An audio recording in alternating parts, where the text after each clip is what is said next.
going on, everyone? This is Conrado, your favorite Dallas Filipino realtor, and today it's just me. Every time I interview someone, I get asked the question, what got me to promote different Filipino businesses? Why do I do it? Most people in Dallas, they've seen what I've done but don't know who I am. So I wanted to take this time and do this episode and really talk about who I am and why do I want to enrich and empower and grow the Filipino community here in DFW.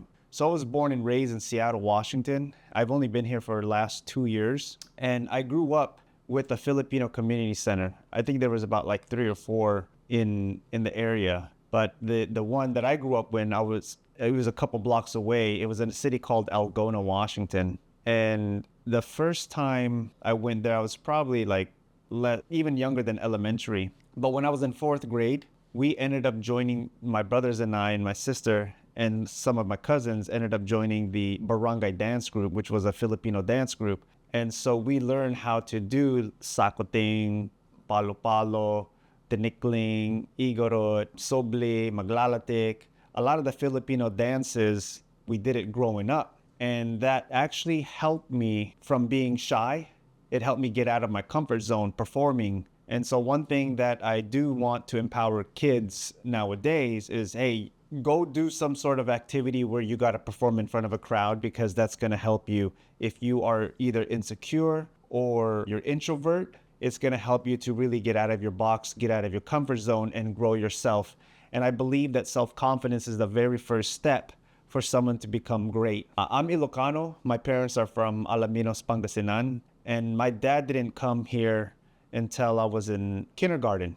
So I was about 6 years old. And I remember he would say, I'm not going to take you guys to McDonald's unless you guys know how to speak Ilocano.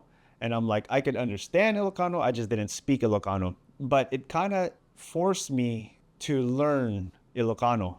I mean, I'm choppy at speaking now because I don't speak that much. But when we were younger, I remember at school, when my mom would come to school, she would be speaking Ilocano and I would be speaking English, and the kids were amazed. They're like, whoa, it's interesting to see 2 people speak 2 different languages, but you could understand each other. It's like someone speaking German and the other person is speaking Spanish, and they could understand each other. And back in Seattle, we used to have this event in August called ccasallo. And talking about, it was so packed. There was thousands of people that would come.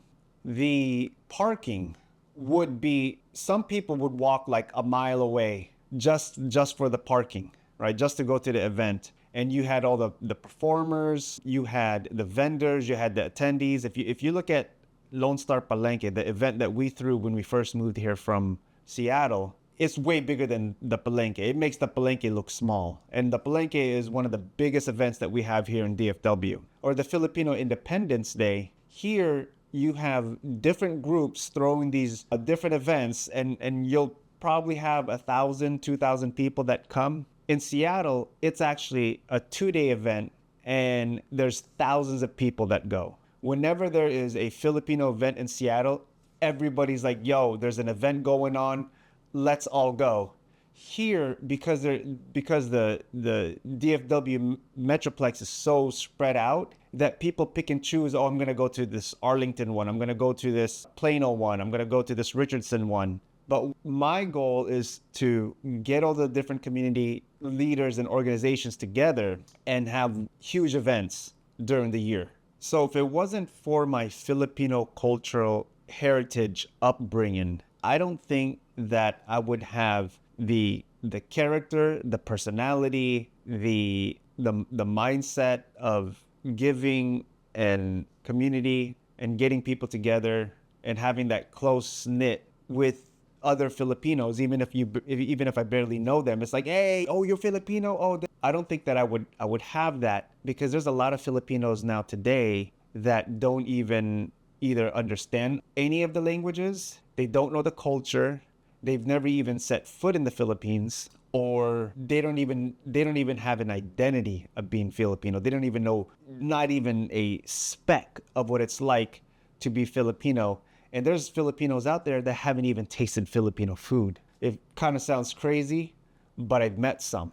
Fast forward, so I got into real estate back in like 2016, and that was a time where I didn't really know much of anything. I thought I knew a lot, but there was a lot that I did not know. And I got into real estate, and I really learned a lot. And along the way, I was able to help a lot of people, first time home buyers, get into homes. I helped people who were relocating, getting to homes. I help investors with flips, fix and flips. I help them buy rentals. I help them buy multiple properties. I've helped people go from small $200,000 houses in a couple of years go into $600,000 houses, and from there they were able to buy multiple houses for themselves. I've always wanted to be in real estate ever since I was young, but I think because I didn't know anybody that was in real estate, and I didn't have the confidence at that time in myself to get into real estate, because I was thinking, like, I don't know how to sell houses. I don't even know how to market to get clients. And I realized that in order for me to become successful in anything, I really have to go for it. There's a lot of people that are stuck in analysis paralysis, that they have to know everything up front before they could even make a move, where it got to the point where I just jumped in. I didn't know anything about real estate. I just jumped in. I said, what, I'm going to learn along the way. And I want to inspire other Filipinos here in DFW, if they're thinking about being an entrepreneur, starting their own business, having a side hustle while they're working the 9 to 5. I want to inspire them to let them know that, hey, what, you could do it. You don't have to know everything. You just have to have the spirit of willingness, the determination, and the mindset to just go after whatever it is that you want to go after. So when we moved here from Seattle back in June 21st, 2022, a week later, the end of June, maybe June 28th, I think, that's where we met Danny Albalak in person. And that same day, I was able to meet Ate Elna, Mark Sampello, Chelsea, Camille, and Julia. And we were at a bubble tea shop. And Mark had this crazy idea to throw this event. And for 2 hours, he was giving his idea, pitching it. And when we left, Abby and I, we looked at each other and we're like, did we just get volunteered to throw an event in a city that we've only been in a week and we don't know anybody? But because we were blessed and fortunate to have the skills that we have, and with God by our side, that we were able to throw an event bigger than what we could imagine with little resource, without really knowing anybody here. And I believe that it really is by the grace of God that what we're doing today and the impact that we're making, that we are going to change lives. So a lot of people here, they don't really know me as someone who sells real estate or knows about real estate. This video isn't really just talking about real estate, but really, who am I? And then about a few weeks later, I met Frank Messina, and he invited me to church. And I met Pastor Larry at Genuine Faith Community Church in Greenville.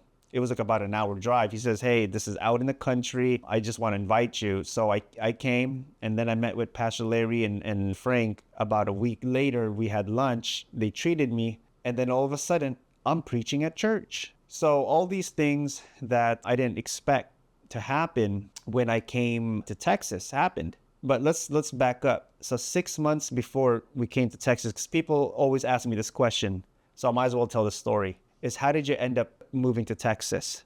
So back in December 2nd, 2021, my mom passed away with stage 4 cancer. We found out October 16, so less than 2 months, she already passed away. But praise God that she was able to pass away in peace with all her family surrounding her. And she really lived a blessed life, and she impacted a lot of people around her. My friend comes to the memorial in January. For the last 3 months, maybe like September, October, November, Abby kept saying, I feel like this urge of moving somewhere. She's like, man, maybe we should go to California.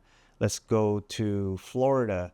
Let's go somewhere. Texas was never in the radar. And he moved to Prosper from Seattle, and he came to the memorial, and he started talking to Abby, and he was like, hey, everything he was saying is everything she needed to hear.